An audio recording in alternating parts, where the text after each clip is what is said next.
श्री स्वामी समर्थ. अनंत कोटी ब्रह्मांड नायक राजाधिराज योगीराज परब्रह्म श्री स्वामी समर्थ महाराजांना कोटी कोटी प्रणाम. तसंच माझी ही व्हिडिओ जे सेवेकरी बघतायत त्यांना श्री स्वामी समर्थ. बघा मंडळी, आजच्या व्हिडिओमध्ये आपल्याला एक विशेष माहिती आणली. बरेच जणांनी मला कॉल करून मेसेज करून विचारला आहे, व्हिडिओ बघतायत त्याच्यामुळे ते मला बरेच जण विचारतात, ताई संक्षिप्त गुरुचरित्र आहे का तुमच्याकडे?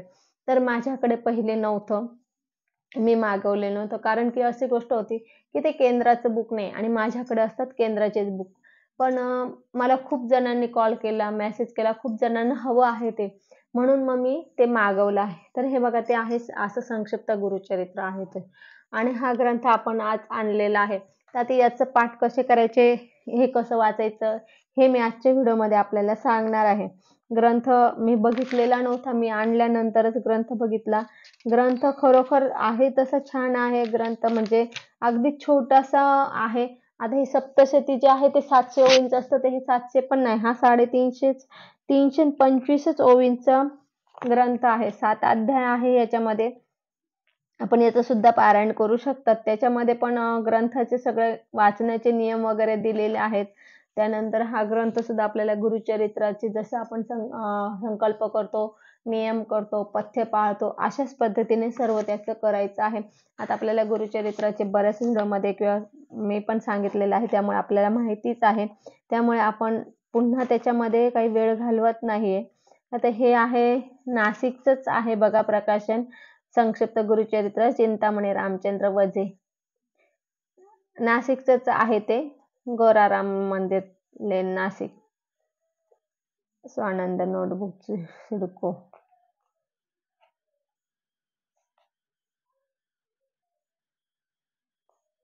तर हा ग्रंथ म्हणजे मी काही वाचलेला नाही अजून, याचं काय मी पारायण वगैरे केलं नाही, परंतु बरेच जण याच्यामध्ये व्हिडिओ टाकता आहे, त्यामुळे बऱ्याच जणांना हा ग्रंथ पाहिजे आहे.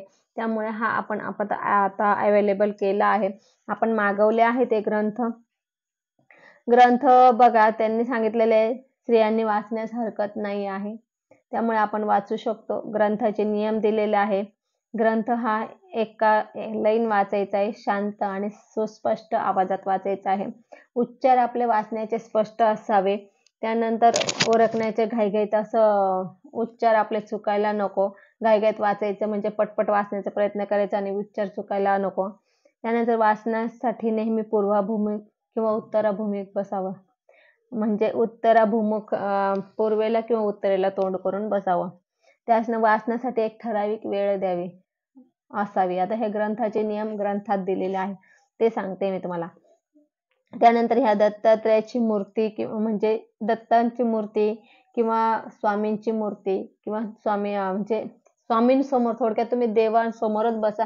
इकडे त्याच्यात दिलेले ते सांगते, पण मी सांगते की त्यांनी सांगितलं दत्ताची मूर्ती असं त्या समोर ठेवा किंवा स्वामींची मूर्ती समोर ठेवा, किंवा नसेल तर सुपारी तांदूळावर ठेवा.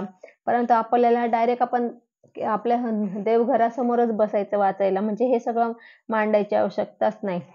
त्यानंतर वाचन हे सुचिरभूतपणानेच करावं, म्हणजे सोहळ्यात करावं. सप्ताहात सात्विक आहार घ्यावा, म्हणजेच आपण जसं गुरुचरित्राला घेतो तसंच आहार घ्यायचा आहे. झोपताना डाव्या कुशीवर झोपावे, म्हणजे संकल्पपूर्तीच्या दृष्टीने संदेश ऐकू येतात, असा हा श्रद्धेचा अनुष्ठान करण्याचा अनुभव आहे. बरं, वाचण्याच्या काळामध्येच आसनावर उठू बसू नये किंवा दुसऱ्याशी बोलू नये. म्हणजे वाचनाच्या काळामध्ये आपण जे वाचण्यासाठी ज्या आसनावर बसलो तर मध्येच उठायला नाही पाहिजे, म्हणजे एकाच वेळेत वाचायचा आहे तो, वाचनात उठायचं नाही मध्ये, आणि मध्ये कोणाशी बोलू पण नका, असं त्यांनी याच्यामध्ये नियम दिलेला आहे. त्यानंतर ह्या कार्यसिद्धी या पुस्तकाच्या स्वामींच्या ग्रंथाच्या 11-21 म्हणजे आपण पारायण वाचून झाल्यानंतर आपल्या इच्छेनुसार आपण 11 किंवा 21 प्रती वाटाव्या. म्हणजे आपला जो सांगता म्हणतात, आपण सांगता पारायणाची सांगता, तर त्यांनी ह्या ग्रंथाची सांगता तुम्ही करत असा, ह्या पाठाची सांगता करत असताना तुम्ही ग्रंथ वाटा असं सांगितले त्यांनी.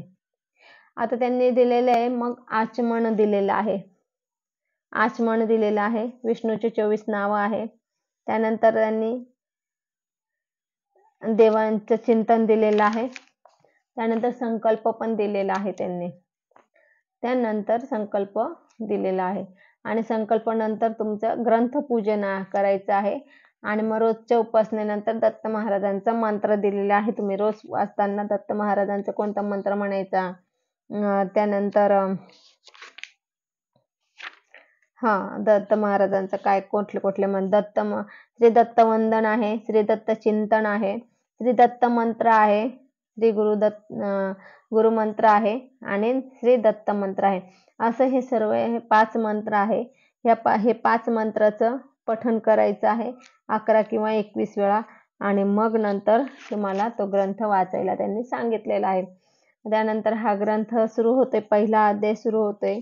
असे 7 अध्याय आहे याचे आणि प्रत्येक असं काही खूप मोठा नाहीये. बघा पहिला सुद्धा आहे ना, दुसरा पण अध्याय 30 ओवींचा, पहिला अध्याय 34 ओवींचा. आता असेच आहे ते 350 ओवींचा ग्रंथ आहे आणि 350 ओवी साधारण तुमचे 1 तासात होऊन जाईल. 1 तासात हा पूर्ण पठण होईल. त्यानंतर मग मागे त्यांनी प्रदक्षिणा दिलेला आहे. धन्य धन्य हो प्रदक्षिणा सद्गुरु रायाची, ती प्रार्थना दिलेली आहे. त्यानंतर श्री गुरु अष्टक दिलेला आहे. त्यानंतर करुणापदी दिलेला आहे.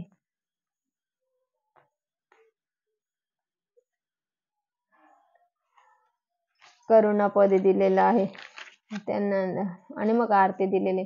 करुणापदी 1, 2, 3 पद आहे. पण ते करुणापदी पण खूप छान आहे बरं का. तो करुणापदी ते असं स्तोत्र आहे. शांत हो श्री गुरुदत्ता मम चित्ता क्षमवियाता. म्हणजे हे जर जेव्हा आपण तुम्ही मोबाईलवर जर बघा, युट्यूबला लावून द्या आणि बघा तुमच्या डोक्यात किती पण विचार असेल ना, विचाराचा गोंधळ असेल ना, तर तुम्ही ते शांततेत ऐकलं ना, तुमचे विचार पण आपोआप निघून जातात आणि तुमचं मन आहे ना अगदी शांत होऊन जातं आणि मग तुम्ही ते शांत मनामध्ये तेच ऐकणार. तर असं त्याचं पण आहे. मी स्वतः त्याचा अनुभव, मला सुद्धा खूप असं विचाराचा असं डोक्यामध्ये जर कधी कधी खूप गोंधळ होत असेल ना, असं आता कधी कधी असतात प्रत्येकाला काही ना काही टेन्शन असतं, काही संकट असतात, काय असं. तर आता मानव आहे तर येणारच. तर तसं जर आलं ना मला खूप असं झालं ना, तर मग मी काय करते, ही करुणापदी लावते. शांत हो श्री गुरुदत्ता मम चित्ता क्षमवियाता. हे मी ते 11 वेळा म्हणजे तेच लावते. 10-11 वेळा लावते. माझ्या डोक्यातले विचार पण निघून जातात आणि थोडंसं म्हणजे माझं मन पण शांत होऊन जातं. तर आपण त्याच्यावर पण मी व्हिडिओ बनवणार आहे करुणापदीवर. तर खूप सुंदर ते स्तोत्र आहे. तर ते पण आपण म्हणजे त्याचा अर्थपूर्ण आहे ते स्तोत्र. प्रत्येक ओळीचा, प्रत्येक शब्दाचा अर्थ आहे त्याच्यामध्ये. जर आपण लक्ष देऊन हे केलं ना, ऐकलं ना, तर आपल्याला त्याचा अर्थ पण कळतो. तर असं हे संक्षिप्त गुरुचरित्र आहे आणि हे नाशिकचंच आहे म्हणजे प्रकाशन. हे काही केंद्राचं नाहीये. पुन्हा एकदा सांगते, हे केंद्राचं बुक नाहीये, हे नाशिकचंच आहे. GK. Brothers, main road, Nashik यांचं आहे ते. तर आपल्याला पाहिजे असेल तर आपण माझ्याकडे कॉन्टॅक्ट करू शकता ह्या ग्रंथासाठी. याची 60 रुपये प्राइस आहे. प्राइस पण इथे दिलेली आहे. हे सगळे आपण प्राइस दाखवते मी तुम्हाला. हे बघा प्राइस आहे इथं 60 रुपये दिलेले आहे. म्हणजे प्राइस याची 60 रुपये आहे. तर आपल्याला पाहिजे असेल तर आपण माझ्याकडे कॉन्टॅक्ट करू शकतात आणि हा ग्रंथ मागवू शकतात. तर आपल्याला जर श्रावणात करायचं असेल तर आपण नक्की करायचं. आपल्याला त्याहीपेक्षा कमी वेळ असेल, सप्तशती गुरुचरित्र करायला 1.5 तास लागतो आणि आपल्याकडे तेवढाही वेळ नसेल तर आपण हे वाचा आणि सेवा आपली करा. म्हणजे कसं आहे, महत्त्वाचं म्हणजे सेवा होणं गरजेचं आहे. तर म्हणून आपण आणि खूप जणांच्या मागणीनुसार हा ग्रंथ आपण मागवलेला आहे. जर आपल्याला पाहिजे असेल तर आपण कॉन्टॅक्ट करा आणि सेवा करा. तर असं आज आपण इथेच थांबू.